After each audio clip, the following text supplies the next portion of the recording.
University of Amsterdam is one of the original 4 applicant universities. And also Dr. Jérémy Dodeigne of the Catholic University of Louvain.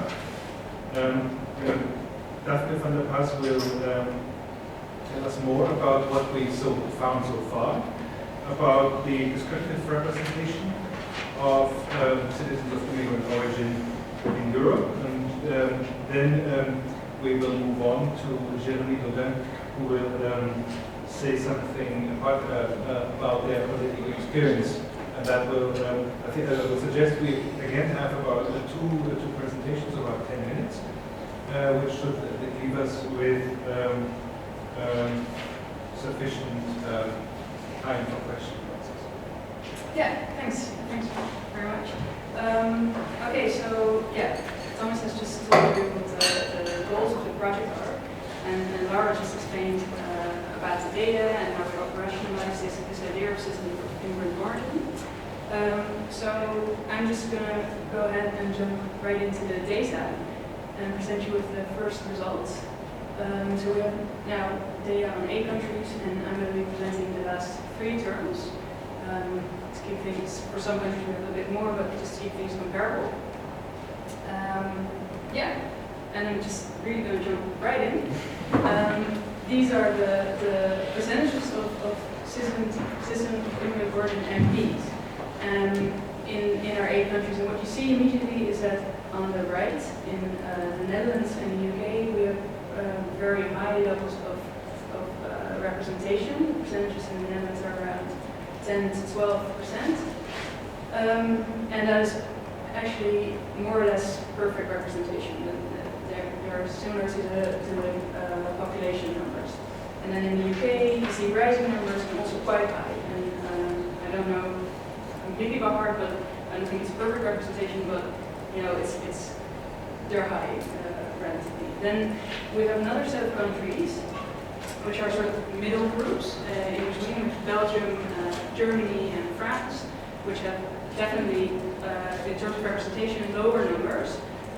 But there is some form of representation of these groups. In Parliament, the numbers are around 5%, or in Germany, a little bit lower.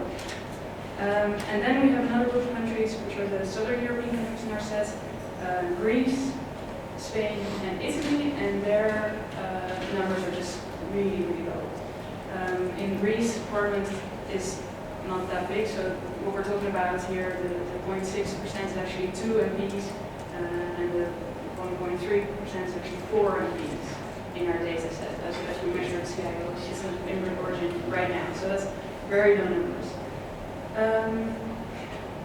Then, if we compare this and we try to look through time, what's happening? Can we discern some sort of trend? Is there a common movement through time in terms of representation? We see there are some countries that display a pattern of increasing representation through time. So mostly UK, you see increasing numbers over these 3 terms. Germany as well, just increasing representation, even though still relatively medium low. However, in Belgium, the Netherlands, and France, we see just fluctuations through time. There's no clear increase. And maybe you're thinking that's not true, because France is decreasing, but actually we have more data than I displayed here, and if we consider the 90s as well, you see a fluctuating pattern. And then finally, the Southern European countries where the representation is really low, it's just, we can just say there's no really upward pattern, it's just stability through time at these low levels. Almost hard to get around right now.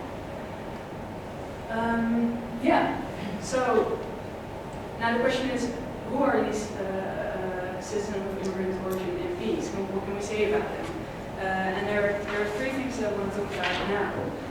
One is male and female representation, where in all of these parliaments, females are underrepresented, and you see that most of them in immigrant origin population is also underrepresented. So what does this do? Is it a double disadvantage, or does it translate into something else? Then we look at age. she might expect them to be younger, and well, we're going to look at that. And then there's left-right, just to see whether they are indeed represented more often representing left parties, which is also something that a lot of authors suggest. Yeah, so if you look at the percentage of women, this is very overall. So 25% of non-immigrant origin MPs is female in our data set, and you see that about a third of the immigrant origin MPs is female. So this is striking because it's actually not a double disadvantage, it translates into an advantage, more or less it seems. So representation among women of immigrant origin is better than men, and yeah, but then if you compare the different countries, what you see is that actually 3 countries are mainly responsible for this. It's Belgium, Spain, and the Netherlands. And in the Netherlands, this is decreasing. So the red bars are the females of percentage of females among immigrant origin MPs, and the blue bars among non-immigrant origin MPs. And you see that in these 3 countries, women of immigrant origin are actually better represented than the 50% mark in a lot of years. But then, yeah, in Germany and UK, there is no such double advantage. Their numbers of representation among females among immigrant origin groups are the same as among non-immigrant origin groups. And then there's no real clear pattern in the Southern European countries, but maybe because, I mean, it's hard to tell because we're talking about such few numbers of immigrant origin MPs here, so it's, you're not supposed to read too much into that. Then age. Well, what we see, yeah, what you see here is that the diamond shapes are the immigrant origin MP average ages, and then the round ones are the non-immigrant MPs. And what you see is in most countries, the immigrant origin MPs are indeed much younger, or much younger. Most notably in Belgium, Netherlands, UK, and Germany. And then there are 2 countries, Greece and Spain, where the immigrant origin MPs are older. But again, we're talking about very few MPs. So, finally, left-right. I've displayed left parties on the right and right parties on the left. Super challenging. And you see that on average, over all countries, immigrant origin MPs are more often members of left parties. This is also center-left versus center-right. But again, you can see that it's mostly a number of countries that's responsible for this, namely Belgium, Germany, the Netherlands, and UK. And then in the Southern European countries, there is no clear difference between no present of representation among left-wing parties. So, to summarize this, there are some similarities among the countries, but there's also clear differences. There's higher representation in the Northern European countries, mostly Netherlands, UK, very low representation in the Southern European countries. And also along this north-south axis is representation in the north much higher of younger people and among left-wing parties. However, representation of women seems to follow a different pattern, with Spain and Belgium and the Netherlands standing out as one group. Thanks very much. Thank you very much. So rather than having questions right now, I would suggest we move straight on to Jérémy and collect questions after Jérémy's finished his talk, which will also be delivered within approximately 10 minutes.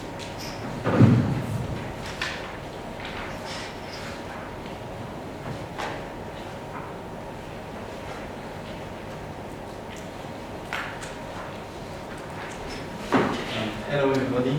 I'm very glad to present today, this morning, the political experience of CIO MPs and actually also some aspect of their social backgrounds. This work was done with Daniela and Louvain. So basically, the main assumption here is that we know that we have some recruitment patterns in Europe. That, for instance, we have a professionalization of politics, that the social background of MPs are generally from a very specific type of profile. So we want to know to what extent CIO MPs present the same type of profiles, or if they are any different. So first, let's go with the social background in terms of education. So the first graph gives you the percentage of MPs with university degree, and what you can see actually is that we have a very high percentage of MP, irrespective of the CIO status here, with university degree. And this is, of course, something that is biased regarding the society at large. We have a very high percentage of university degree population. So, what's the difference between CIO and non-CIO? Well, in fact, we have more or less the same percentage between the two type of MPs, and even in some countries, like in the UK, or even in the Netherlands, we have a larger percentage of MPs with a university degree. But in some very specific countries, and in Belgium, first of all, we have a lower percentage of CIO MPs with a university degree. And also, in some cases, like in Italy in 2011 or Greece 2015, we have a very large difference in terms of percentage. But again, that was said before, we must be very careful with these countries because the absolute numbers of MPs is very low. So now let's move to another dimension of the social background. It's the professional occupation. I'm speaking about on average for the 8 countries here, but what we can see is that there are 4 main sectors of professional activities characterizing MP's profile. And as you can see from the numbers, these type of activities are also very specific and do not really reflect the society at large. We have a lot of MPs who are professional politicians, actually, who also from the public sector as officials. We have a lot of MPs with managerial position in the private sector. We have a high percentage of lawyers and also other occupations. I cannot give you all the percentage for all countries because we have more than 12 categories, professional categories. But what I can give you is the 2 most frequent occupation. And you will have all the numbers on the graph, but what you can see is that there is quite systematically a difference between CIO and non-CIO. This is the case in Western Europe, but this is most particularly the case in Southern European countries. So for instance, in Greece, Spain and Italy, lawyers, it's quite frequent occupation for non-CIO, but we find non-CIO MPs. On the opposite, we have a lot of non-CIO in Greece for the other type of professional occupation. So what we can see here is a lot of differences between CIO and non-CIO in terms of professional occupation. And most of the time, it varies by country, but we have a lot of people from more classic professional sectors like teacher, journalist, economist. So we have very specific type of professional background here. So now let's move to the political background of the MPs, starting with their careers within the party. And for that we can first look at the party membership. So for how long has they been a member of the party for which they got elected. And as you can see from the table, on average they've been in the party for quite a long time, more or less 2 decades, except in Italy, as you can see, but I'm sure that you all know that Italy has a very specific party system, a lot of restructuration over time, so that explain it's here only for the party for which they got elected. So when we measure the overall party membership for all parties, this is more or less the same type of duration. But again, we observe some important differences between CIO and non-CIO. So for instance, in Germany and the Netherlands, party membership for CIO is shorter, while in Greece and to some extent in the UK and Spain, this is on the opposite, longer. Then in addition to party membership, we can also look at the type of leadership positions they have in the party. So we can look at the regional and the national party leadership position here.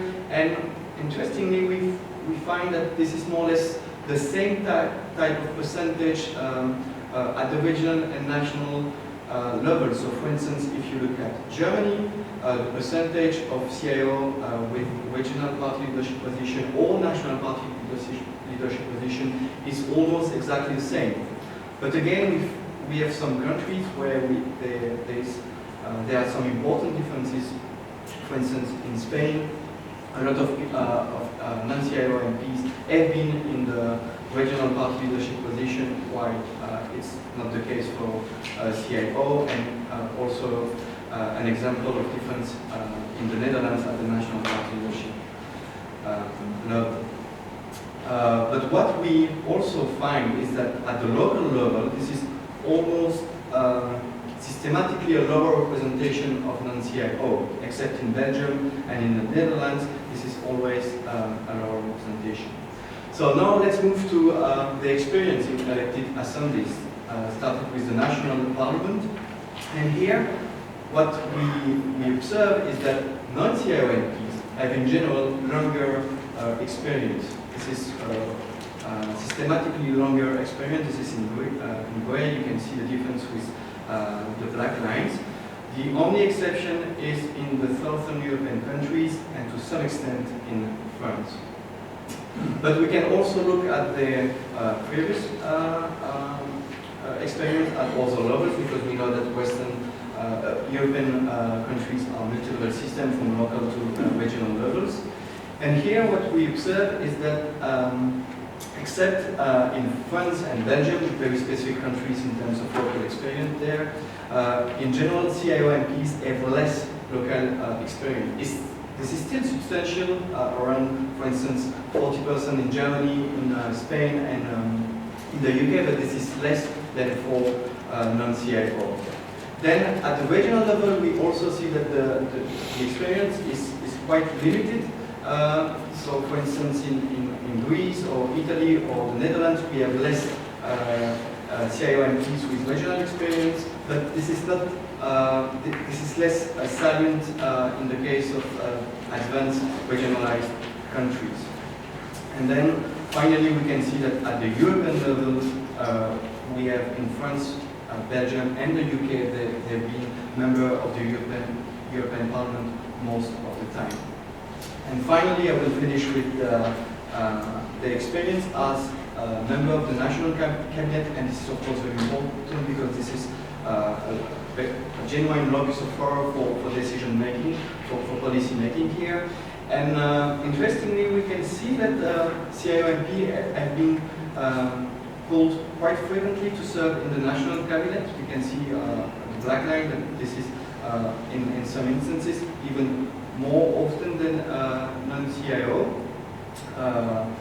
And this is especially the case in Belgium, Spain, France, Italy, and in Greece for the 2009 starting legislative term. Thank you for your attention. Okay, thank you very much to both of you.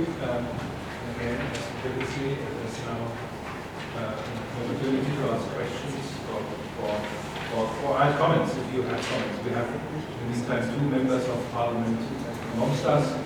They may have something to say about it. They will have an opportunity as a panel, but feel free to interject as well.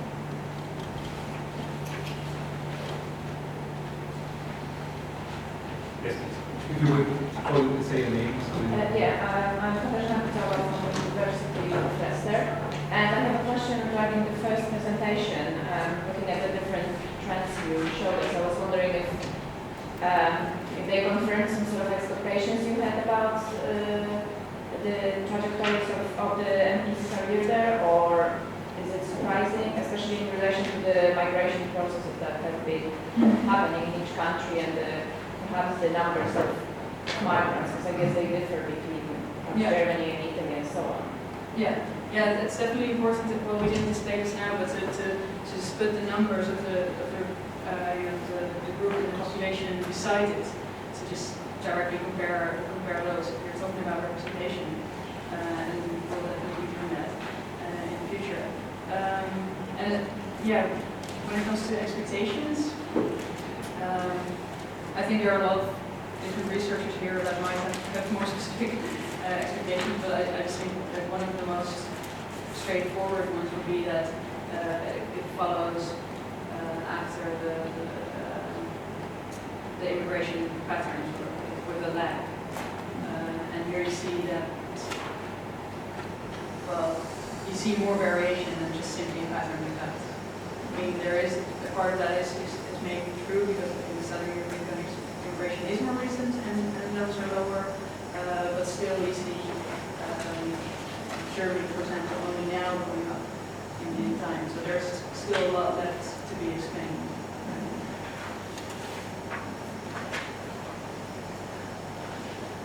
Further questions? Yeah, following from that, I wondered while I was looking at the data whether it makes sense to present the same data but also presenting the descriptive representation in terms of the difference between the percentage of minority background and minority representatives and the percentage of the immigrant background citizens or population in general. Because otherwise, I had the impression Southern Europe looks like, it confirms stereotypes about Southern Europe would be bad on democracy, but actually there might be closer to descriptive representation than some. Well, numbers in the population aren't that low of immigrant origin citizens, but I mean, I see your point. And there are, I think, and some of us have concerns about that. It was not here, but in our team. But there are very elaborate measures of this ratio between immigrant origin groups in the population and in parliaments, and we will definitely be using that. At this moment, we don't have all the data in that, and also you have to think very carefully which statistic approach approximates most closely the target group. We're still working on that. Yes, perhaps I could add a little bit to that. It is tempting to think of these differences in terms of better or worse, or more open, or more inclusive or less inclusive. For us, this may have motivated some of us to engage in this research in the first place. But I think what is fascinating about a study of 8 countries with regions that may follow, that may have yet other patterns, is to see the variation, perhaps identify institutional reasons that may be, I'm trying to avoid causality now, may be associated with these differences in representation. So what the difference, Maria Sokolewska already mentioned electoral systems, in conjunction with particular concentrations of populations in particular areas. These are fascinating questions, and actually in Europe we know very little about it. So it is largely, the value of what we're doing, I think, is largely exploiting these variations and try to sort of figure out whether some of these variations could be, whether some of these differences could be attributed to institutional variations in policy terms, etc. That's the main point of this. It's complicated, of course, because we have problems with. Although we try to maximize the numbers that we have, we're still having a very imbalanced sample. We still have small numbers in some cases. And we have all kinds of other interferences, but fundamentally I think that is the comparative dimension is very important, and is more important perhaps than assessing that in a snapshot kind of way who's number one on the league table. Yes, Laura. And just very quickly say we're not showing this presentation, but in the previous one in the media briefing we had the graph with the percentage of the foreign nationals.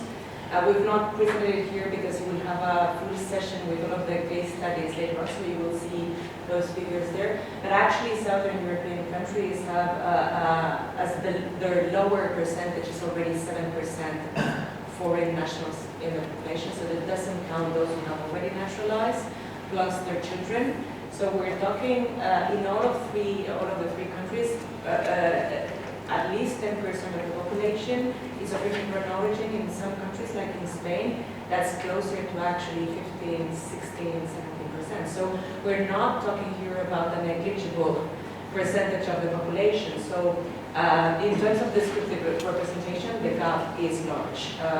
Now, we could have a debate about whether that's a reasonable gap given the time that has elapsed or not. But still, some of these gaps are very large, even considering the legal time there is, especially when one takes into consideration that in the last 20-25 years, parties could have at least recruited a few more. So there is enough people to go around in these three countries that could have been recruited. But even in a country like France, where immigration has been for many, many decades, we still find kind of relatively low levels compared to the shifts in the population.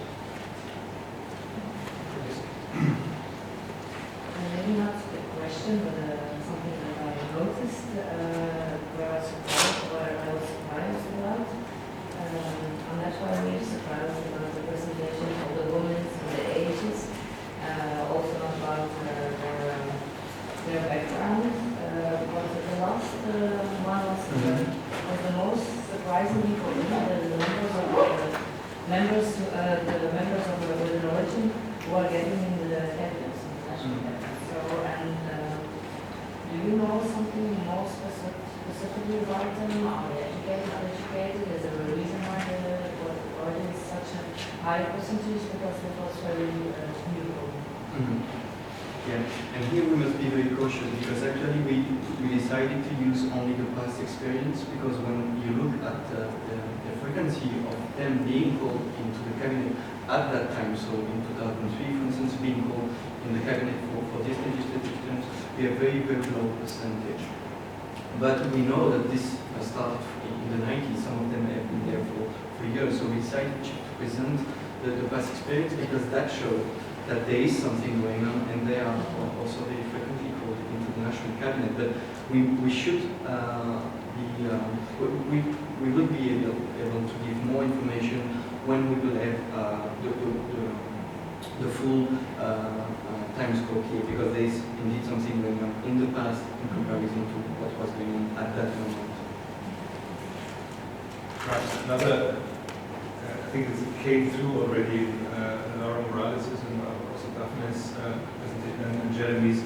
We're collecting quite a lot of information about the careers, not just of the immigrant origin members, but also of the others. And of course, that allows us to look at this in a longer, because this is a longitudinal question. When once you, and especially perhaps in Southern European countries, I don't have the numbers now in front of me, but if immigration is recent and representation as a result is recent, given the number of years you need to spend in some kind of political apprenticeship till you get to that sort of position, it would be very surprising if there would be many. Whereas in countries like the UK, where from the 1950s onwards, many immigrants, if not most, had citizenship right from the very beginning. There has been a longer lead-up time where this. So, but our design, that's what I wanted to sort of highlight, is it allows longitudinal studies and will, I think, shed some light on how long it takes, does it take longer, etc. And if I may add something, we should also keep in mind that there is most of the time a very small number of CIO MPs, right? So when you are selected, I mean, it's in terms of percentage, the probability of having a large percentage is going to be very quickly high. And it's the same, for instance, in the next presentation this afternoon. We have also the case in commission or in leadership, parliamentary position. Once one or two are selected, quickly the percentage are very high. So So that could be one of the reasons. Yeah. Steve, quick side comment here that's specifically related to management. We're only looking at MPs with governmental experience, right? So this draft does not necessarily, if I understand correctly, include the governmental members or experience that have been called from outside the chamber. Right? So if the Prime Minister decides to, which in Belgium is very frequent, include syndical members or leadership, we don't necessarily see that back in the draft, and I think you close perhaps the gaps. For those who are not familiar, this is Stephen Van Houwer, who is one of our project members. Now we go back one row behind. I'm Daphne from the University of Switzerland. My question is about having MPs of migrant origin left or right party. I was wondering if it might be that MPs of migrant that come from left parties are easier to identify, because I guess sometimes some MPs really don't want to be identified as having a migrant that maybe more from the right side. So how do you them or missing or could if they're underrepresented? Yeah, that's an interesting point. But can I ask a question back? Why do you think right-wing MPs would be less inclined or sort of, because that's... Maybe they don't want to be, so in Switzerland, for example, sometimes it's the case they don't want to be related or not to be reduced to the environment. And on the left it's more liberal. They might. Yeah. Well, I'm from the Netherlands, and I don't think in the Netherlands this doesn't sound very recognizable, but I think it would be something that we could check sort of by playing around with the data a little bit to see whether we can find sort of be very conservative in saying we're excluding everybody who's not who we don't have any information about on like a really big number of variables. So I think this is something we probably check. Yeah, it's an interesting suggestion. I think it was already said about Professor Morales that we're probably underestimating the number. And the question is whether there's a bias between left and right in this underestimation. And we can't be entirely sure. I think in some cases when you go through when you look at these biographies, you will see that for some MPs who report on their biographies, as part of being an immigrant is part of a narrative. And that can be, it's quite likely that this person is more likely to be in the right on the left than on the right. But we really don't know. But we're exhausting a lot of sources, and Laura Morales can perhaps put another gloss on this. Yeah, I mean, one thing that could happen, but it's very unlikely to happen in the way that we've collected the data. First of all, that would mean that those of immigrant origin on the right are more likely to be of an invisible immigrant origin. So you cannot tell from their names or from their appearance whether they are of immigrant origin. So first of all, in our countries, they would have to be white to start with, in terms of racial and kind of ethnic background. Secondly, once they are white, their surnames cannot be identified. That can only happen if their surnames cannot be identified. And that entails that would actually only happen with certain nationalities in which the surnames might be more similar, or they are women that are married and are taking the names of their husbands. And you also need to actually assume that you're not going to find even the names of the parents of those individuals. And this can happen if the MPs are backbenchers who are not very well known and there are no Wikipedia entries about them, and there's no kind of biographies or interview data. But then you would wonder, why would someone in Switzerland who is white, is perhaps French, in terms of background, would conceal their parentage? It's unlikely because there will not be some sort of prejudice against them a priori. You wouldn't really think that that would be the most likely individual to conceal their parentage in terms of foreignness, because it's not likely to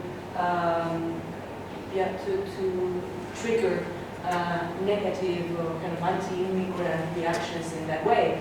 Precisely the individuals who might trigger more anti-immigrant attitudes or reactions are probably the ones who are least able to conceal their foreign background or foreign parentage. So I don't think that on that basis it's very likely that we would find any difference between right and left, or that if there are any, they would be so minimal and marginal that they would not be very meaningful. So I doubt that there will be. I think that we might be, in general, perhaps not capturing all of the individuals who are immigrant origin, especially if only one of the parents is of immigrant origin or foreign background, especially if that parent is the mother. But I wouldn't expect that that would vary a lot across parties, and I would find it surprising in terms of how the data is collected and generated, that people from some parties are more able to conceal, or willing or interested in concealing their mixed parentage than others. But from these answers, you can appreciate we have thousands and thousands of members of parliament. How much work it is to actually go through every single biography and look for these kind of things. We do this very carefully with a lot of time spent on each biography to make sure that this underestimation is not biased and as little as small as possible, basically. But I think that inevitably that we will overlook the odd parent. No, missing information actually varies much more across countries than within countries across parties. So the main problem is that there's just less publicly available information about employees in certain countries than in others, and that's related to how data-rich those countries are, and how much information has been transparent about the MPs. Yeah, please. In your data collection, you're differentiating